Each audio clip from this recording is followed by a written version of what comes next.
What if some people come together and decide they want to ban crypto? It's not something that you will be able to ban. It has now gone into mass adoption. It's a mode in which future financial infrastructure is being built. Warren Buffett, he's been very vocal about not favoring crypto. Yes. When you meet people like him, what worries them the most about crypto? I don't think it's something that they worry about. I think it's something that they have not spent enough time, energy to understand. If you look at BlackRock, Mr. Larry Fink, CEO, for the longest time he was a sharp critic. And then the more he understands it, now he has turned into a keen supporter. Isn't crypto essentially an alternative for the dollar?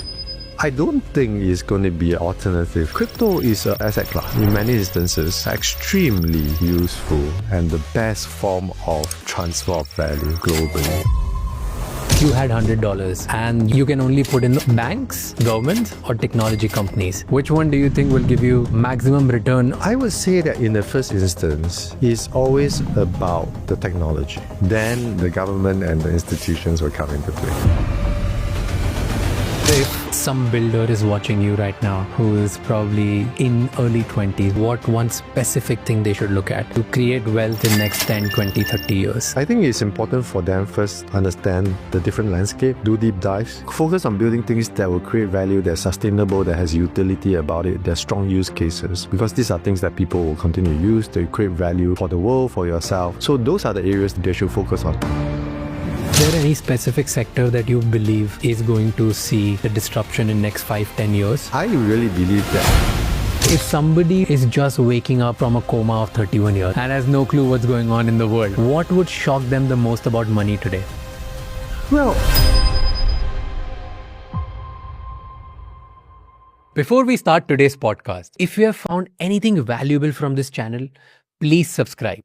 It's free, it takes less than a minute, but it means a lot to us. And to listen to the audio experience of this episode, please follow us on Spotify. Our today's guest is Richard Teng, co-CEO of Binance, the world's largest crypto exchange.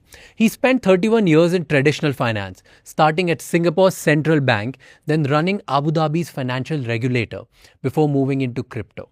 And today, the biggest names on Wall Street, JP Morgan, BlackRock, Standard Chartered, are embracing the same crypto world he leads. In this episode, we'll discuss, can a digital wallet replace your bank account in the future?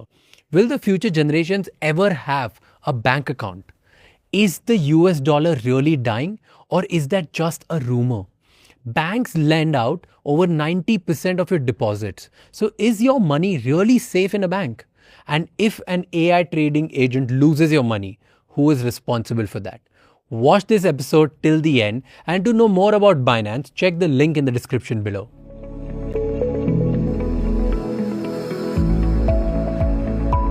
Before we start, I want to ask you if someone's watching you for the first time, yep. and they have no clue who you are, okay? And they're like this 1% audience who has never even Googled you. How would you explain them? Who are you? What do you do?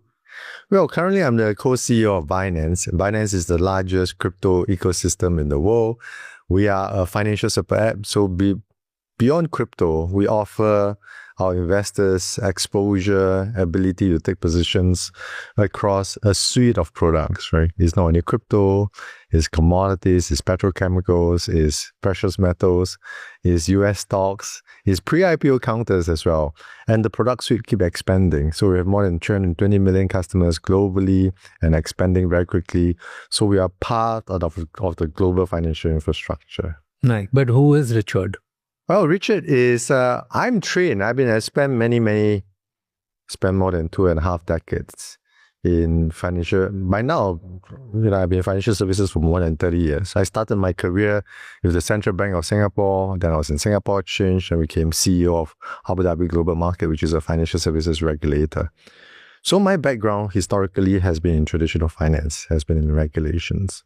I got to discover crypto right about 2017. And the more I deep dive into it, I realized that this is going to be the future of financial services, future of money, right? Nice. So if, let's say you've spent like about 2.5 decades, which is 25, 26 years in finance. Yes. No, by now I spent more than 31 years in finance. Perfect. Yeah, So it's 31 years now. So if somebody is just waking up from a coma of 31 years, Yes. okay, Yes. and has no clue what's going on in the world, right? Right. What would shock them the most about money today? Well, the concept of financial institutions and the concept of money are rapidly changing, right? So, I mean, I grew up in an era where it's a brick and mortar world, right? So if you want to set up a bank account, you have to go to a bank, you need your thumbprint on the passbook. There's no widespread ATM there. You need to do a withdrawal, you queue up in the branch, right? So the innovation has happened a bit slower throughout the past 2 decades, but it has happened to quite a fair bit of extent. But blockchain technology, crypto, has the ability to transform all that. So if you rethink from now on the future of financial services, and given today's tools, architecture, infrastructure, and I said, build a new bank, build a new securities firm, build a new asset manager, you'll not be the model that you see in the past, right? It will be something that's totally different, because with the usage of blockchain and AI, the future of how a bank provider, a payment provider, exchange look like will be totally different. So many things can be fundamentally changed, right? We are living in a very legacy system that has plenty of challenges. If you do a bank transfer today, cross-border, it takes 2 to 3 days. It takes huge costs, right? So if you look at, for example, India has more than 100 billion of remittance, right, in any given year. And if you look at the fees that the bank charge, 6 to 7%, so you're taking off $6 to $7 billion that, that can be substantially saved and given to your loved ones, to your families, to the vendors that you need to pay. But if you do that via stablecoin and crypto, right, those money can go to your loved ones, your vendors.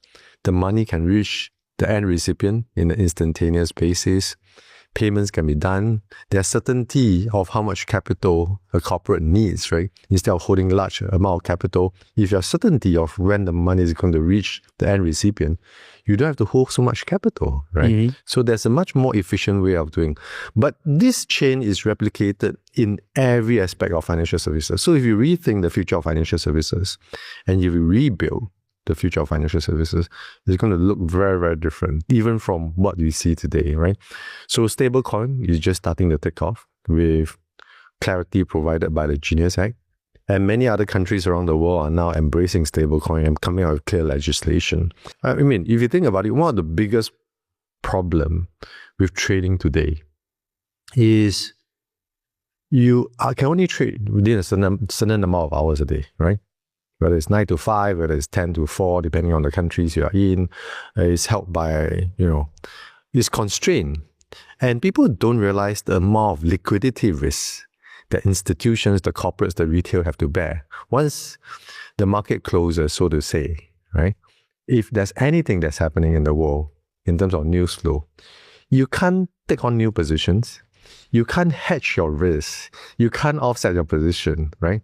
So you're bearing a lot of risk until tomorrow the market opens and the price point opens at a totally different level. So if you think about it, isn't it better if you are allowed to do 24/7, manage your risk effectively, whether it's through human, whether it's through AI intervention, etc. So that is what crypto has already offered. 24/7 trading from the start, right? So the future world, in terms of how all these things are being managed, will be very different. Many securities companies in the world, exchanges, still operate on T+2, right? So during that 2 days of clearing and settlement, there's a lot of risk that's being bought. In crypto, we have already moved to atomic settlement. It's instantaneous because the technology provides for that. So if you think about it, there are so many facets within financial services that will be transformed very drastically. Once you have more and more institutions, and once you have more new fintechs, more new providers coming into the market, providing much better alternative of how financial infrastructure will look like. Okay.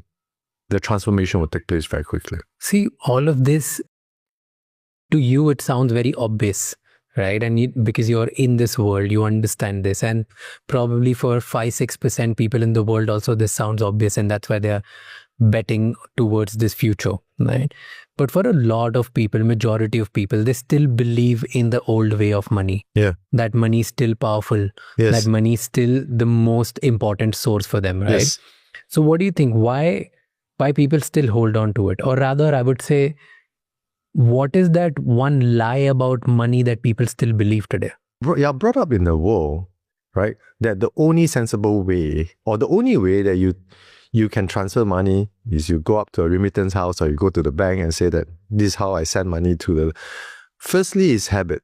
And secondly, you are not open up to new areas of growth and new areas that you can do that much quicker. And thirdly, is structural, right? There are a lot of structural impediments. Even today, the way financial institutions are engineered, they're structured in a certain fashion, right? In the front office, there's middle office, there's back office. Middle and back office do certain functions. They have to go through reconciliation. They have to go through accounting, settlement, right? AI and crypto. Entertainment, right?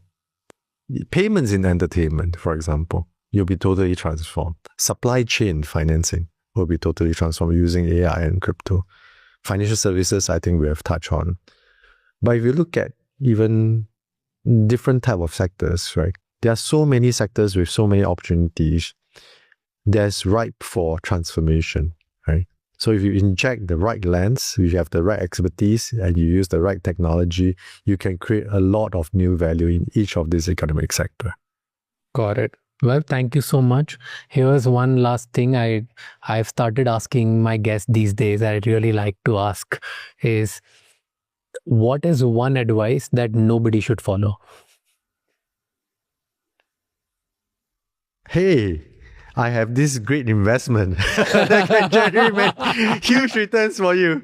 So don't trust those. Do your own research. It's extremely important. Just don't trust. Just don't trust what other people tell you without understanding, without researching, without analyzing.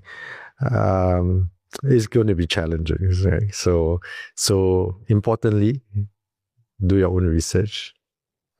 Very important that you are the master of your own money and your own knowledge. So invest time in all those things. All right. Thank you so much. That's a great Thank you. Thank you so much. Thank you. So I was in Budapest. So I saw the match between... Are you a PSG fan or Arsenal? Actually, I'm a fan of football. Okay. I'm not a fan of both clubs. But I think, they are very, very good clubs and play... But it's very tight football that they play on the finals. Very, very, very cautious, very tight football. Yeah. Which is your favorite club? Liverpool. Thank you so much for watching this episode till the end. Now you have to do 3 things. Number 1, subscribe to this channel right now. The more you subscribe, the better the guests we will be able to get for you. Number 2, please comment and let us know what did we do wrong and what did we do right. Because the more you give us feedback, the better we will be able to make episodes for you. And number 3, please share this episode with at least one person, because one conversation can change someone's entire life. I'll see you next time. Until then, keep figuring out.